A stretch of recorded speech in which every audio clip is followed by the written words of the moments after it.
गांव आई शहर की बहू। पापा, मुझे रवि से शादी करनी है। बेटा, रवि का घर गांव में है तो गांव में कैसे रहेगी? और उस देहाती के पास है ही क्या? पापा, आप उसे देहाती मत कहो। I love him. और अगर हम किसी से प्यार करते हैं तो उसके लिए हर वो काम करना जायज है जो हम कर सकते हैं। बात तो तेरी ठीक है बेटी, लेकिन रोते हुए फिर मेरे पास मत आना। डोंट वरी पापा, बस रवि से शादी करवा दो। इसके बाद किंजल और रवि की शादी हो जाती है और रवि किंजल को ब्याह कर अपने गांव ले आता है। रवि, हम कहाँ आ गए हैं? ये इतनी गंदी बदबू कैसी आ रही है? ये मेरा गांव यानी कि तुम्हारा ससुराल है किंजल, और ये बदबू नहीं, गोबर की खुशबू है। वो देखो।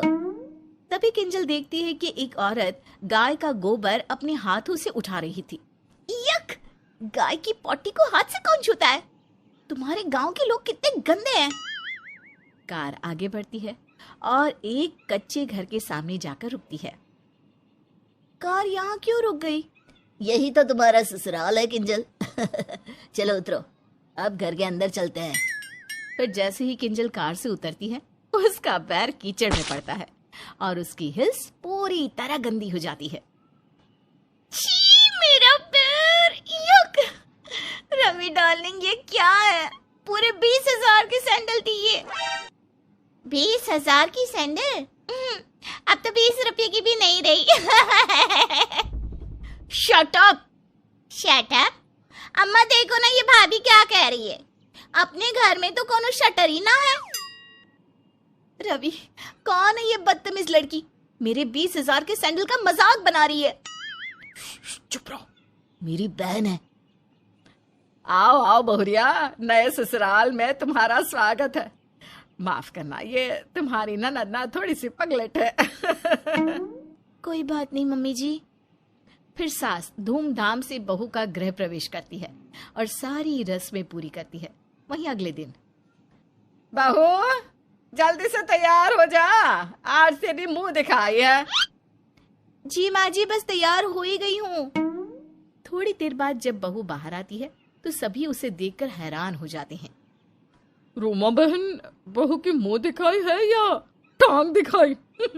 मुंह से पहले तो इसकी गोरी टांगों पर नजर जा रही है।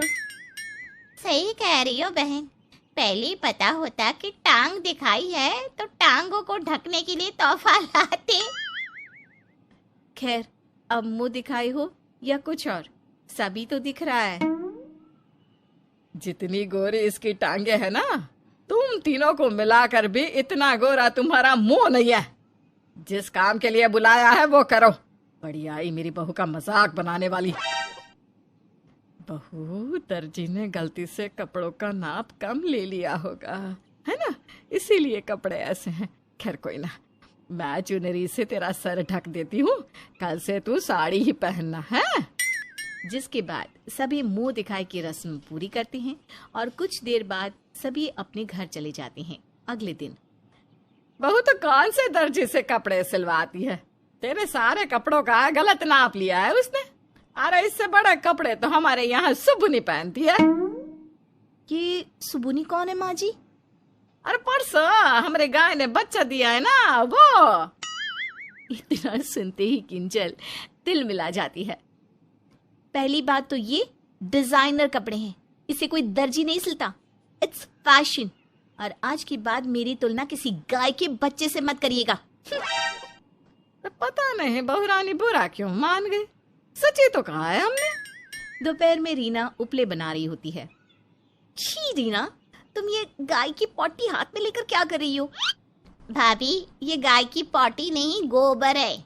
इससे उपले बना रही हूँ। चूल्हे में लगाकर खाना बनाने के काम आते हैं ये। छी, तुम लोग कितने गंदे हो। गाय की पॉटी से खाना बनाकर खाते हो? छी छी छी छी।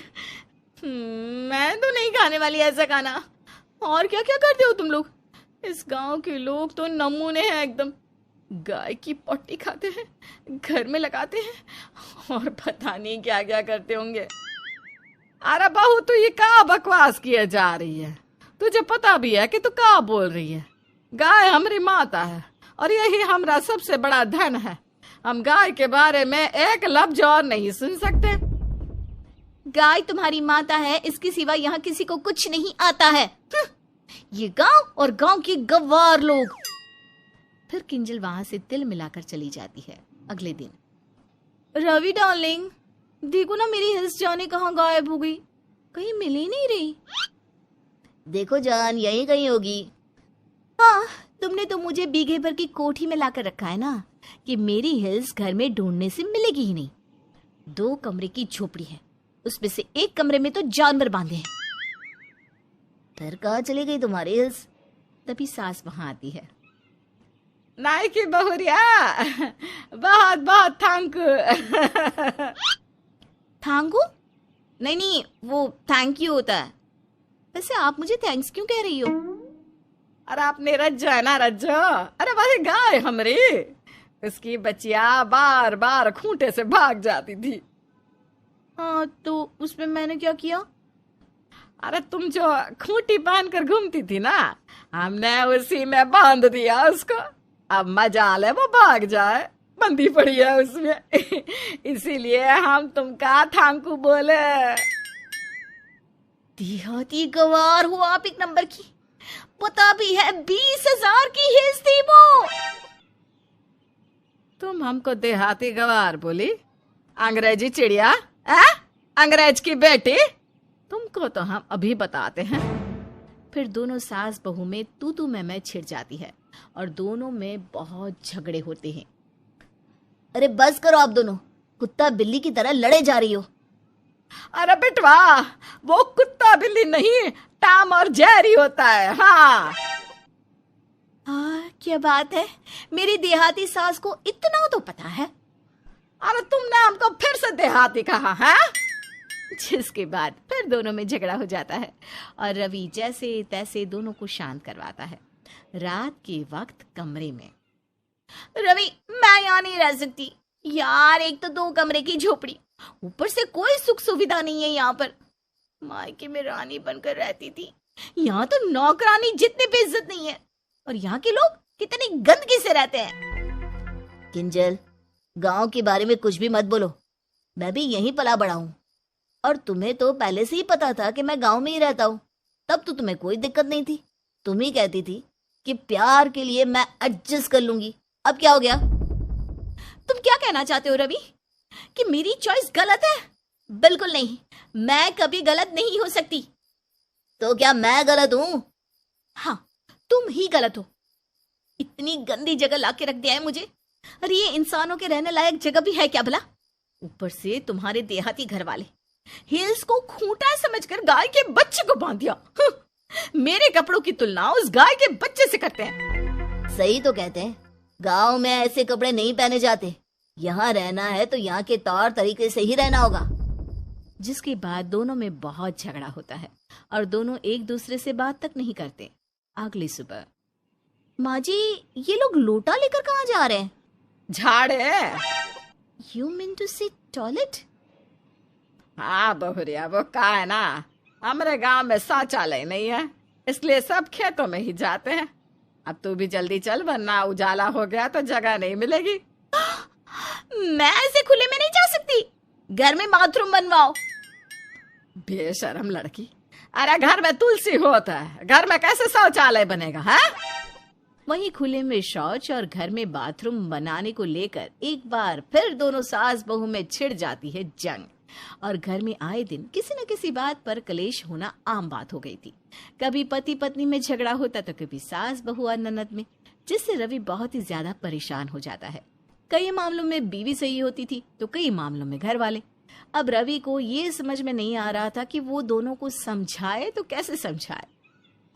किंजल सुनो ना, चलो आज कहीं घूमने चलते हैं। क्या बात है, आज बड़ा मस्का लगा रहे हो? देखो, अगर घर में एडजस्ट करने को लेकर बहलाने या फुसलाने आए हो ना, तो ये भूल जाओ, मुझसे नहीं होगा ये। ऐसा लगता है कि किसी कबाड़ खाने में लाके रख दिया है मुझे। आई नो डार्लिंग, तुम्हें कितना बुरा फील होता होगा, इसीलिए मैंने एक प्लान बनाया है। कैसा प्लान? हमारे पूर्वजों की एक पुरानी हवेली है, माँ ने उसे किराए पर दे रखा है ताकि लाखों का रेंट मिल सके। तो हम वहां क्यों नहीं रह सकते? अरे वही तो बताया मैंने माँ को, लेकिन लाखों का रेंट मिलता है ना, इसलिए माँ वहां रहने के लिए कभी नहीं मानेंगी। उनको मनाने का एक ही तरीका है जो तुम कर सकती हो। पर वो काफी मुश्किल है। अरे तुम बताओ तो सही, मैं सब करूंगी। तभी रवि किंजल के कान में कुछ कहता है। नेवर, कभी नहीं हो सकता ऐसा।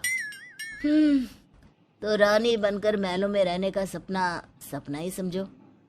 अच्छा ठीक है, मैं ये सब करने को तैयार हूँ, लेकिन बस 6 महीने तक। अगर 6 महीने में तुम्हारी माँ नहीं मानी तो ठीक नहीं होगा, समझ लेना। तुम मान गई ना मेरी जान, माँ भी मान जाएगी। वहीं अब रवि अपनी माँ के पास जाता है। माँ, किंजल आपसे बहुत लड़ती है ना? अरे मैं तो उस शहरी बहू से बहुत परेशान हो चुकी हूँ, ना जाने कब यहाँ के तार तरीके समझेगी वो। माँ वो समझ जाएगी, लेकिन आपको भी कहीं ना कहीं उसकी कही बातों को समझना होगा। अगर मेरी बहू मेरे मुताबिक रहती है तो मैं उसे बेटी से भी ज्यादा प्यार करूंगी, पहले वो समझे तो। अगले दिन सुबह सुबह किंजल सास के पास आके उनके पैर छूती है। शहरी बहू को सर से पैर तक साड़ी में ढकी हुई देखकर सास बहू हैरान होती है। सासू माँ, आशीर्वाद दीजिए। अरे जग जग जियो बहुरिया। सासू माँ, आज मैंने अपने हाथों से नाश्ता बनाया है, टेस्ट करके बताना कैसा बना है। एक ही दिन में इतना बदलाव? अरे जो लड़की घुटने के नीचे कपड़े नहीं पहनती थी, आज मेरे लिए नाश्ता लेकर घुटने पर बैठी है। वाह क्या बात है। इस तरह किंजल हवेली में रहने की लालच में अपनी सास की खूब सेवा करती है। वहीं किंजल से खुश होकर उसकी सास भी उसके मन मुताबिक की काम करने लगती है और धीरे धीरे कच्ची झोपड़ी से उनका पक्का मकान बन जाता है और घर में ही वॉशरूम भी बन जाता है। फिर एक दिन, भाभी कपड़े धोने जा रही हो तो मेरे भी कपड़े ले लो, बहुत गंदे हैं। ठीक है रीना। फिर किंजल ढेर सारे कपड़े लेकर उसे धोने चली जाती है। बेचारी मेरी बहू, इतना सारा कपड़ा रोज अकेले कैसी धोती होगी। रवि जा जाके अभी वॉशिंग मशीन लेकर आ, अब मैं अपनी बहू को और हाथ से कपड़े धोने नहीं दूंगी। और इस तरह अब धीरे धीरे घर में सारी सुख सुविधा वाली चीजें आना भी शुरू हो जाता है। ऐसे ही 6 महीने बीत जाते हैं। किंजल, माँ तो वो हवेली हमें देने के लिए नहीं मानी। अब तुम चाहो तो मुझे और इस घर को छोड़कर जा सकती हो। आई एम सो सॉरी, तुम्हें 6 महीने इतनी परेशानी झेलनी पड़ी। चलो जल्दी से सामान पैक कर लो, मैं तुम्हें तुम्हारे मायके छोड़ाता हूँ। अरे ऐसे कैसे? ऐसे कैसे क्या? अरे चलो जल्दी करो वरना ट्रेन छूट जाएगी। फिर रवि जल्दी जल्दी किंजल का सामान पैक करके उसे घर से ले जाने लगता है कि तभी, अरे बहू को कहाँ लेकर जा रहा है रे? सासू माँ समझाओ ना इनको। भले ही आप हवेली देने के लिए नहीं मानी तो क्या हुआ, मैं इस घर में भी रह लूंगी। देखो ना, ये जबरदस्ती मुझे मायके छोड़ने जा रहे हैं। भाभी आप यहाँ इस गांव में और कैसे रह सकती हैं? अरे वही तो मैं भी इसे समझा रहा हूँ। जिसके बाद दोनों यानी कि ननद और पति हंसने लगते हैं। अरे बेटा बस करना, अब तुम दोनों बहू की टांग खींचना बंद करो। क्या मतलब सासू माँ? अरे बहू, रवि हम दोनों को सबक सिखाना चाहता था, इसलिए ये सब इसकी चाल थी। और इस 6 महीने में हम दोनों सास बहू ने एक दूसरे की हर बात मानी, जिससे हम दोनों के बीच में होने वाले झगड़े खत्म हो गए और सही और गलत के बीच का अंतर हम दोनों को समझ में आ गया। सही कहा माँ जी आपने। और देखिए ना, मैं हवेली की लालच में ये सब कर रही थी और मेरा घर तो अब खुद ही हवेली जैसा बन गया है। और इस तरह शहर की बहू भी गांव में एडजस्ट भी हो जाती है और अपने गांव वाले ससुराल को भी थोड़ा एडजस्ट करवा लेती है। और दोनों की तरफ से थोड़े थोड़े एडजस्टमेंट से